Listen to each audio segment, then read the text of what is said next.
Hey everybody, I'm Paul Kelly. I'm here at the Temple Human Performance Center and I'm going to show you a Physiokinetix mobilizer for the first rib. So maybe you have pain when you look over your shoulder.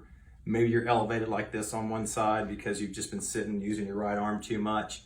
Real simple technique. Here we go. I've got a purple strap. You can use a wider one if you like. It's about a 40 to 50 pound resistance. Take it and put it underneath your foot across from the shoulder that you want to mobilize. So if I want to mobilize this left shoulder, I would want to put it under my right foot.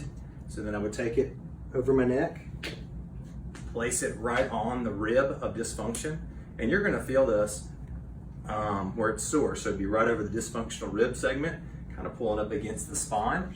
So I'm going to sit up nice and straight, and I'm going to let the band pull me to the right, and then I'm going to side bend into it here. If I want to increase the tension, I can be isometric, relax. So it's a side slump, and I'm working my neck into side bending left. If I want to add a little rotation into it, it starts to pull on this rib and mobilize it with a post-isometric relaxation technique. So if you want to make it harder, push your foot out wider, puts a little more activating force in, so you're working a little more isometric. So isometric contraction, relaxation. Good. Pulls down that first rib to get out of it just like that. See if that doesn't help open up your neck.